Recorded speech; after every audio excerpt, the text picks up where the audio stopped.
सभी सनातन धर्म प्रेमियों को सादर नमन। स्वागत है हमारे शिव शक्ति यूट्यूब चैनल पर।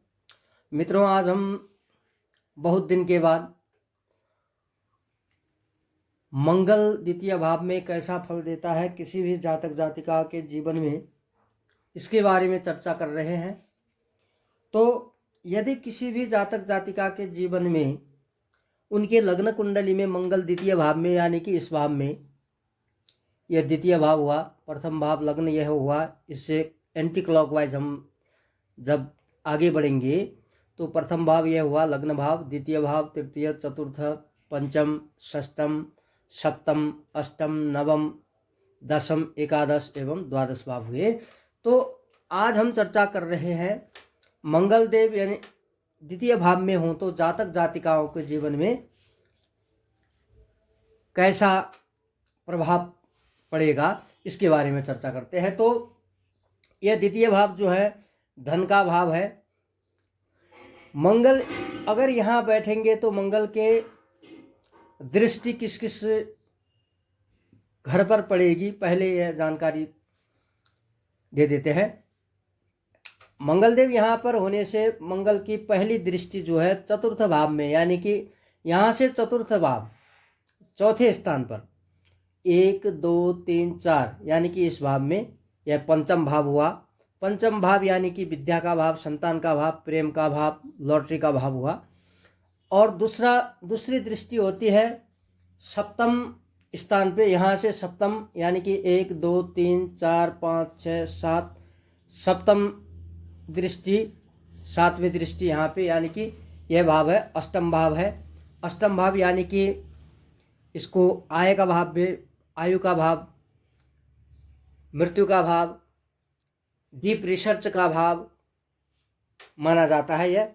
उसके बाद तीसरी दृष्टि होती है अष्टम दृष्टि मंगल की। अष्टम दृष्टि यानी कि सातवीं दृष्टि यहाँ हुई तो अष्टम दृष्टि यहाँ होगी। यह भाव हुआ भाग्य का भाव है, धर्म का भाव है, पिता का कारक माना जाता है। तो मंगल देव अगर यहाँ बैठे तो उनकी दृष्टि, एक दृष्टि तो यहाँ होगी इस पर, चौथी दृष्टि, सातवीं दृष्टि और आठवीं दृष्टि। तो इस प्रकार मंगल देव यहाँ से पंचम भाव को देखेंगे, अष्टम भाव को और नवम भाव को देखेंगे। तो इन सभी भावों में मंगल देव का प्रभाव पड़ने वाला है। अब जानते हैं हम, अगर द्वितीय भाव में मंगल देव है तो ऐसे जातक जातिका अपनी कुंडली खुद देख सकते हैं। आप कुंडली को जहाँ पे लग्न लिखा हुआ है, लग्न कुंडली है, वहाँ पे प्रथम भाव यह है तो यहाँ से एंटी क्लॉकवाइज आगे बढ़िए तो दूसरा भाव है द्वितीय भाव, इसको कहते हैं धन भाव भी कहते हैं। तो अगर यहाँ पे मंगल देव विराजमान है तो ऐसे जातक जातिका जो है कटुभाषी होंगे, थोड़ा कड़वा बोलने वाले होंगे। और धन इनके पास, अब यहाँ से जो है द्वितीय भाव धन का भाव है, यानी कि धन कितना बैलेंस रखते हैं, धन का बचत कितना करते हैं उसको देखा जाएगा। पैतृक संपत्ति कितनी आती है उसको देखा जाएगा। धन तो आएगा उनके पास लेकिन खर्चा भी उतना ही होगा, धन जमा नहीं कर पाएंगे। अगर द्वितीय भाव में मंगल देव बैठे हैं तो धन का खर्चा ज़्यादा रहेगा। अगर पशुपालक हैं ऐसे जातक जातिका तो पशुपालन से बहुत अच्छा लाभ मिलने वाला है।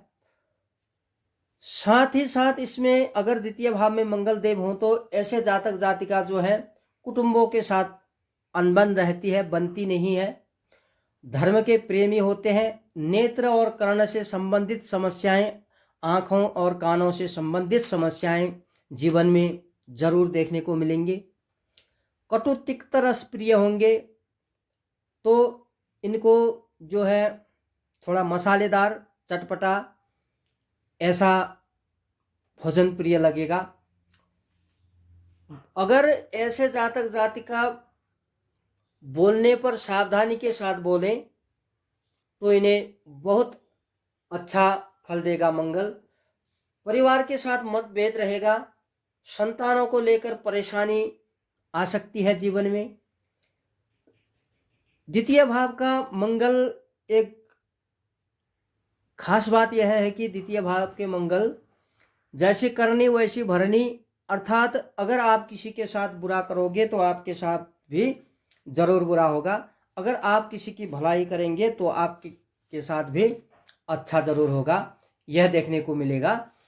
अतः द्वितीय भाव में अगर मंगल देव है तो करना क्या है, किसी के साथ बुरा ना करें, किसी को बुरा ना कहें, बोलने से पहले, कुछ कहने से पहले सोचकर यह बात बोलने लायक है या नहीं है, इस बात को बोलने से किसी को कोई नुकसान हानि तो नहीं होगी, ऐसे समझकर बोलना चाहिए। क्योंकि द्वितीय भाव में मंगल होने के कारण ऐसे जातक जातिका जो मन में आया, जो सलाह आया, फट से दे दिया, फट से बोल दिया, तो ऐसा नहीं करना चाहिए। सोच समझकर अच्छा ही बोलना चाहिए। कटुता के साथ मत बोलिए, कोशिश करें कि मृदुभाषी बोलें, कटुता के साथ जो आया वो झट से बोल दिया, ऐसा मत कीजिएगा। अतः तब कहा है जैसी करनी वैसी भरनी। पैसे धन डूबने का संभावना बहुत होता है, अतः अगर किसी को पैसे देना है, धन देना है, तो बहुत सोच समझकर दीजिएगा। किसको दे रहे हैं, कैसा है आदमी। वैसे तो धन किसी के पास से धन पाने के बाद व्यक्ति का चरित्र परिवर्तन हो जाता है, फिर भी उसका बैकग्राउंड देखिए, किसको दे रहे हैं, उसकी क्षमता क्या है, उसको मुसीबत क्या आन पड़ी है, यह सब कुछ देखकर ही किसी को पैसे दें। द्वितीय स्थान में मंगल होने वाले जातक जातिका थोड़ा झगड़ालू स्वभाव के होते हैं, अतः इस स्वभाव को थोड़ा कम करें। बिजनेस माइंड वाले होते हैं ऐसे जातक जातिका, तो आपका बिजनेस माइंड जो है, अगर बिजनेस के लिए आगे बढ़े तो बहुत तरक्की हो सकती है। जीवन में दिल के यानी कि हार्ट के संबंधित समस्याओं से गुजरना पड़ सकता है, क्योंकि द्वितीय स्थान का मंगल जो है हार्ट के प्रॉब्लमों को बढ़ाता है। अतः इन चीज़ों पर ध्यान रख के आपको आगे बढ़ना है। अब यह जो है अभी तक जो बात कही है, इन बातों में मंगल देव की स्थिति यहाँ पे कैसी है, इसको देखना होगा। उदाहरण के लिए अगर यहाँ पे 4 नंबर लिखा हुआ है तो मंगल देव कर्कट राशि में हुए और नीच के हुए तो कुछ और ही फल मिलेगा। अगर यहाँ पे 10 लिखा हुआ है, मंगल देव मकर राशि में हुए, ऊंच के हुए, अब ऊंच के हुए तो फुल पावर वाले हुए, तो उसके आधार पर भी किस राशि में है उसके आधार पे डिपेंड करेगा। हम यह जो है अभी नवग्रहों के 12वें भाव में कहाँ पे कैसा फल मिलेगा इसके बारे में चर्चा कर रहे हैं। इसको समाप्त करने के बाद हम क्या करेंगे, किस राशि में बैठने से कौन सा ग्रह कैसा फल देता है उसके बारे में भी अलग से चर्चा करेंगे, क्योंकि एक ही में सब गोल मटोल कर देंगे तो सभी को समझ में नहीं आएगा। तो अब एक तो यह हुआ किसकी राशि में उसकी स्थिति, डिग्री कैसी है, किस भाव के स्वामी। उदाहरण के लिए जैसे कि अब यहाँ पे 4 लिखा हुआ है, अब 4 लिखा हुआ है तो हमें जानना चाहिए कि मंगल किस राशि कौन सी है, मेष राशि और वृश्चिक राशि। अब यहाँ पे 4 लिखा हुआ है तो यहाँ पे 4 लिखा है तो यहाँ 5 लिखा होगा, यहाँ 6, यहाँ 7, यहाँ 8 होगा।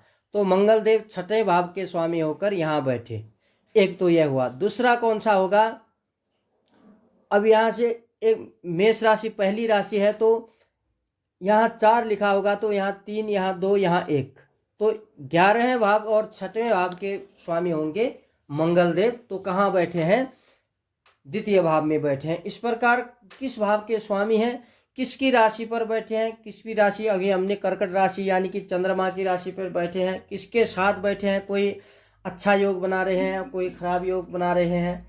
और दृष्टि, जैसे मंगल देव की दृष्टि है चतुर्थ सप्तम अष्टम दृष्टि है, वैसे ही अन्य ग्रहों किस किस ग्रहों ने मंगल देव को देखा है उनके आधार पर भी यह फलादेश किया जाता है। और योग की बात हो गई, तो ये सारे चीज़ों को देख के ही उसके बाद जब हम फलादेश करेंगे तभी जो है जीवन में घटने वाले हर घटनाओं को स्पष्ट रूप से पता कर सकते हैं। तो मित्रों, आज के लिए इतना ही। अगले दिन तृतीय भाव के बारे में जानकारी लेके आएंगे।